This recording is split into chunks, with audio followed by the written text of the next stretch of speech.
Hi everybody, it's Uncle Matt here, and if you haven't already, check out Curious George and the Summer Games. I read that story on the opening day of the Olympics. It's sort of related, isn't it? Check it out. It was released Friday, July 23rd, 2021.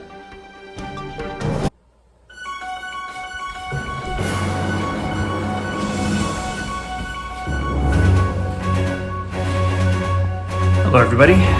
It's Uncle Matt here for Action News. We just want to let you know that the Olympics are over and we have some results, some Canadian results. But first, the story. Thank you to the people in Japan who sacrificed a lot, risking their own lives for bringing Olympians to their country. Just want to maybe take this off now and show you my medal. It's not an Olympic medal. It's a medal that I got when I participated in the Tour de Victoria. And they have different lengths that you can participate in for cycling. And I think the first one I did was 50K. And maybe the second one was 60K. They didn't always give medals, but I got one year. Well, you know who else got a medal? It's in our story. Curious George Gets a Medal by H.A. Ray. And this book was copyright in 1957 and renewed in 1985.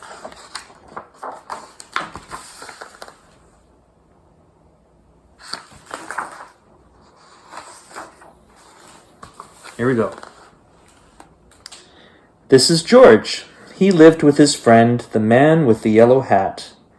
He was a good little monkey and always very curious. George was alone this morning, looking at a picture book when the doorbell rang.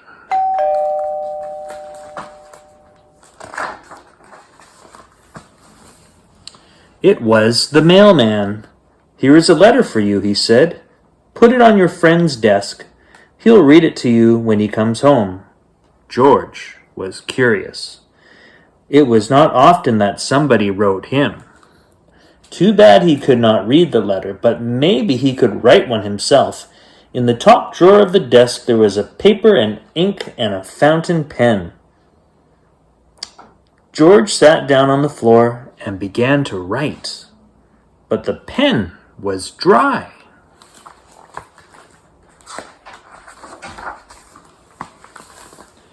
It needed ink. George would have to fill it. He got a funnel from the kitchen and started pouring ink, but instead of going into the pen, the ink spilled all over and made a big blue puddle on the floor, and it was an awful mess. Quickly, George got the blotter from the desk, but that was no help. The puddle grew bigger all the time. George had to think of something else. Why, soap and water, that's what you clean up with. Yeah, you can clean up with that. From the kitchen shelf, he got a big box of soap powder, and poured all the powder over the ink.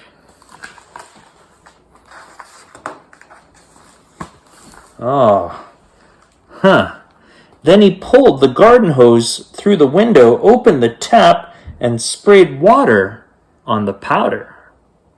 What do you think happened next, kids?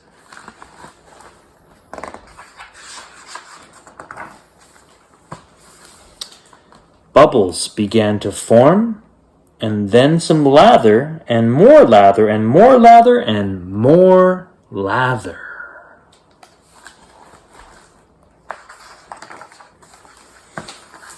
In no time, the whole room was full of lather. So full indeed that George had to escape in a hurry.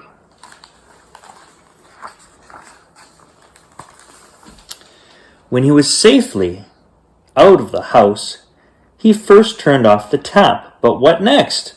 How could he get rid of all that lather before the friend came home? His friend with the yellow hat. George sat down in the grass and thought for a long time. Finally he had an idea. He would get the big shovel and shovel the lather out of the window. But where was the lather?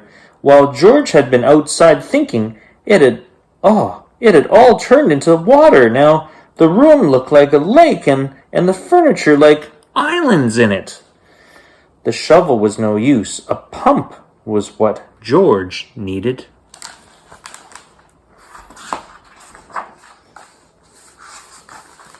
Yes, George needed it to get the water out, and he knew just where to find one. He had seen a portable pump at the farm down the road. The farmer was away working in the fields. Nobody noticed George when he got the pump out of the shed. It was heavy. He would need help to pull it all the way back to the house.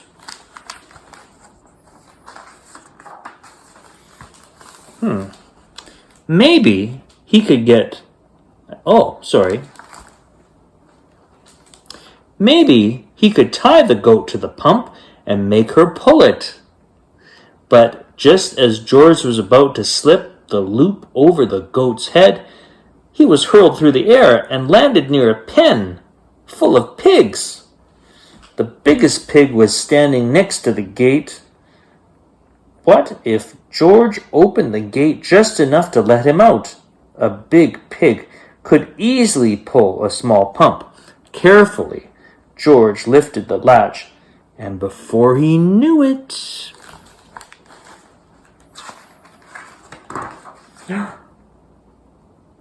Oh, you're not gonna imagine this. Look at this. All the pigs had burst out of the pen, grunting and squealing and trying to get away as fast as they could, and George was delighted. He had never seen anything like it. For the moment all his troubles were forgotten. But now the pigs were all gone, and not a single one left to help him with the pump. Freedom for the pigs. Oh, well, luckily there were cows grazing nearby. Cows were gentle and strong. It would mean nothing to a cow to pull the pump for him. This time George was right. The cow did not mind being tied to the pump. She even let him climb on her back, and off they went. George was glad. Now he would soon be home, pump out the room, and everything would be all right.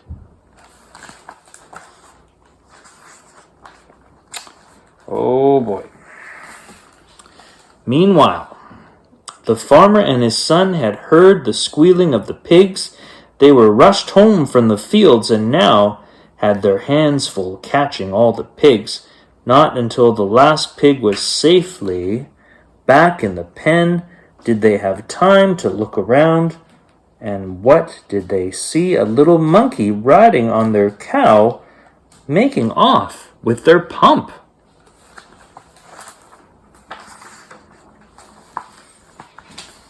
Uh-oh. The chase was on. George and the cow were ahead at first, but the pump was slowing them down. The farmers were getting closer and closer. Now they had almost caught up with them, but where was George? Here he was, hiding in a shirt. The farmers had run past him, but on their way home they had to come back over the same road. George did not feel safe in his hiding place. Just then a truck came rattling down the road. George jumped aboard. Monkeys are good at jumping, and was gone before the farmers had a chance to see him.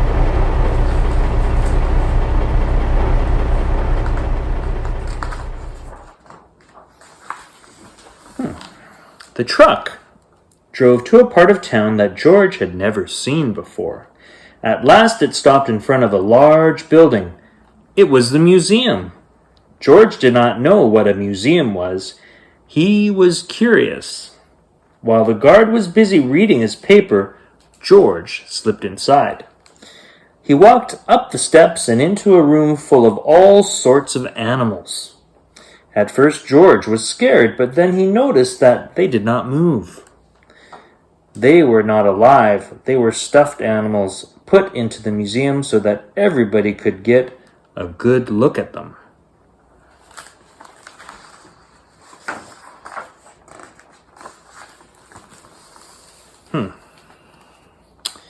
In the next room, George saw something so enormous it took his breath away. It was a dinosaur. George was not scared this time. He knew it was not real. He looked at the dinosaur and then at the baby dinosaur, and then he saw the palm tree full of nuts. George liked nuts. Suddenly he felt very hungry. He had missed lunch that day. He would climb up and just then he heard footsteps. He had to hide again. But where?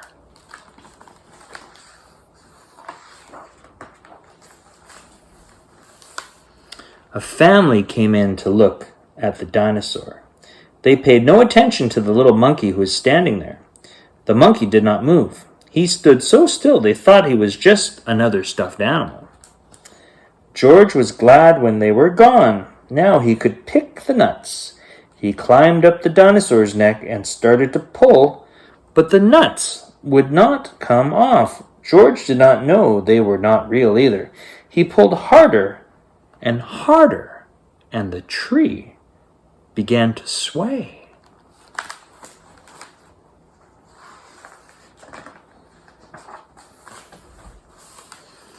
Crash! Down came the tree on the dinosaur's head. Down came the dinosaur, and down came George. Guards came rushing in from all sides, and underneath the fallen dinosaur, they found a little monkey. They pulled him out of there and brought him to the Professor Wiseman, who is the director of the museum. Professor Wiseman was terribly angry. "Lock that naughty monkey up right away," he said, "and take him back to the zoo. He must have run away from there."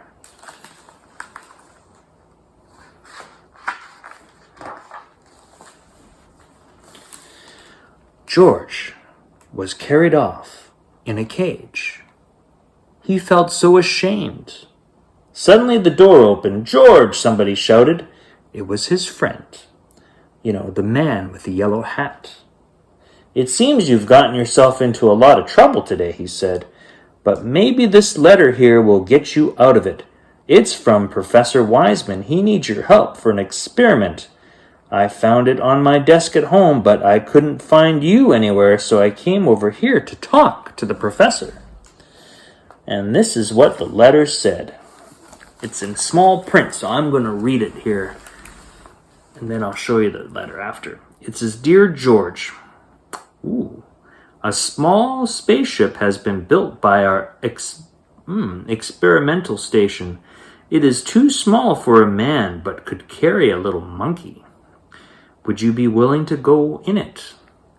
I have never met you, but I hear that you are a bright little monkey who can do all sorts of things, and that is just what we need. We want you to do something nobody has ever done before, and that's sail out of a spaceship in flight." Oh, maybe it's bail out of a spaceship in flight. "When we flash you a signal, you will have to open the door, bail, and bail out with the help of emergency rockets. We hope that you are willing and that your friend will permit you to go. Gratefully yours, Professor Wiseman, Director of the Science Museum."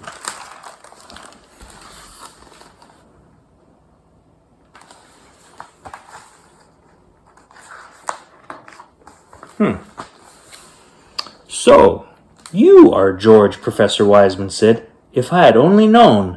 Of course, everything will be forgiven if you are willing to go." They got the smallest size spacesuit for George and all the other things he needed for the flight. Then they helped him put them on and showed him how to use them. When everything was ready, a truck drove up with a special television screen mounted on it to watch the flight. There's a little checklist here. It says, number 1, spacesuit, complete with shoes and gloves, another space helmet, and looks like 1 oxygen tank, and 2 emergency rockets, and 1 parachute. They all got on and were off to the launching site. They checked all the controls of the spaceship, especially the lever that opened the door. George tried it too.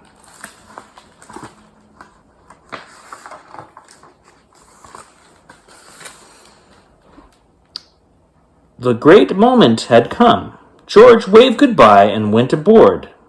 The door was closed. Professor Wiseman began to count. 5, 4, 3, 2, 1, go!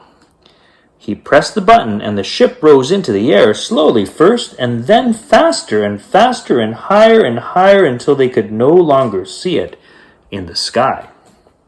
But on the screen they saw George clearly all the time.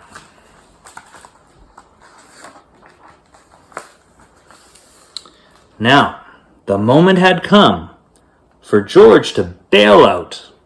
Professor Wiseman flashed the signal. They watched the screen. George did not move. Why didn't he pull the lever? In a few seconds it would be too late. The ship would be lost in outer space with George in it. They waited anxiously. At last, George began to move. Slowly, as if in a daze, he was groping for the lever. Would he reach it in time? There! He grabbed it. The door opened. Hurrah! George was on his way. Out of the blue, an open parachute came floating down to earth. The truck raced over to the spot where George would land.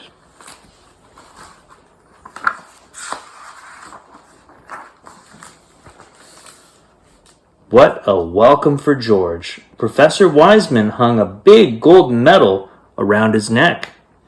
Because, he said, you are the first living being to come back to Earth from a space flight. And on the medal it said to George, the first space monkey. Then a newspaper man took his picture and everybody shouted and cheered. Even the farmer and his son and the kind woman from next door who had worked for hours to get water out of the room. I'm proud of you, George, said the man with the yellow hat. I guess the whole world is proud of you today. It was the happiest day in George's life.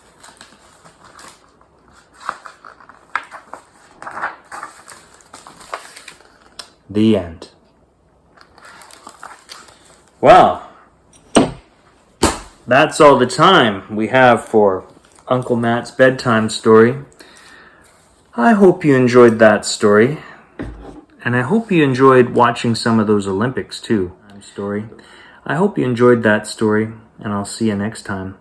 There is some credits that will roll soon, and it's a list of teams and athletes from Canada that have won medals in this year's Olympics. Congratulations, and we'll see you next time. Bye for now.